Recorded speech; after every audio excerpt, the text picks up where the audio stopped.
magaalada Baydhabo ee xarunta ku meel gaarka ah ee Koonfur Galbeed Soomaaliya oo maanta ay tageen ciidamada xoogga dalka Soomaaliyeed iyo kuwa mucaaradka xilligan aan idin la hadlayo waxa ka soconaya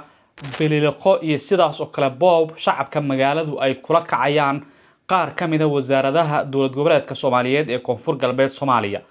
muuqaaladan oo gurdhowna soo gaaray waxa ay cadeynayaan dad shacab ah oo markaasi u daadanaya wasaarado kamid ah kuwa dowlad goboleedka Soomaaliyeed ee Koonfur Galbeed xafiisyada wasaaradahaas ayay gudaha u galeen qof kastana wixii gacantiisa oo ay gaari karto ayuu markaasi kala soo baxaya sida muuqaaladan ay baahinayaan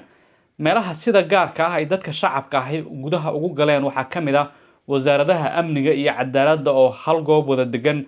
taas oo dabcan muujinaysa sida shacabka magaalada Baydhabo aanay muddo dheer ugu qanacsaneen hab maamulka madaxweyne Cabdicasiis Laftagareen iyaga oo ka faa'iideysanaya waliba fursadda ciidanka xoogga dalka Soomaaliyeed iyo kuwa mucaaradka ayana dadka shacabka ay falkaani sameynayaan kadib markii ciidamadaasi ay magaalada ku soo dhaweeyeen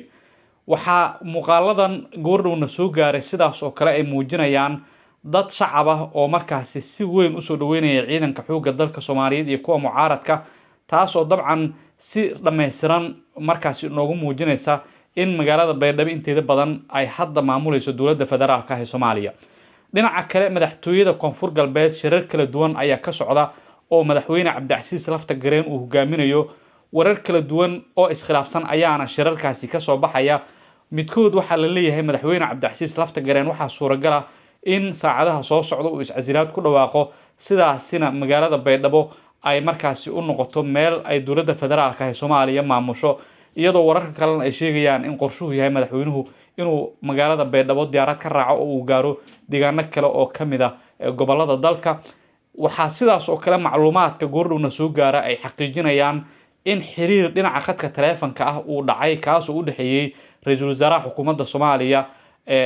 Xamse Cabdi Barre iyo waliba madaxweyne Cabdicasiis Laftagareen iyada oo ra'iisul wasaaruhu uu la wadaagay sida la xaqiijiyay madaxweyne Cabdicasiis Laftagareen in looga baahan yahay inuu iscasilaad ku dhawaaqo inta wixii ka dambeeyana dowladda federaalka ee Soomaaliya ay la macaamilayso laakiin inta madaxweyne Cabdicasiis Laftagareen uu markaasi ka cadeynayo in wixii maalin ka hor ka dhacay magaalada Baydhabo ee qalad ahayd in dowladda Soomaaliya ay awood ciidan adeegsanayso sida ra'iisul wasaaruhu uu la wadaagay madaxweyne Cabdicasiis Laftagareen macluumaadka aan helaynana ay noo xaqiijinayaan haddaba xaaladda magaalada Baydhabo wali dowladda federaalka ee Soomaaliya xaafadaha ugu badan magaalada ay gacanta ku haysaa laakiin madaxtooyada iyo garoonka diyaaradaha ee magaalada Baydhabo waxa labadaba ku sugan ciidanka Koonfur Galbeed iyo kuwa dowladda Itoobiya oo muddo dheer amniga magaaladaas gacanta ku hayay iyadoo waliba madaxweyne Cabdicasiis Laftagareen uu gudaha magaalada ku sugan yahay wixii macluumaad ah ee xaaladda Baydhabo ku soo kordhay halkan ayaan idin kula wadaagi doonaa haddii Allah uu dul raali ka noqdo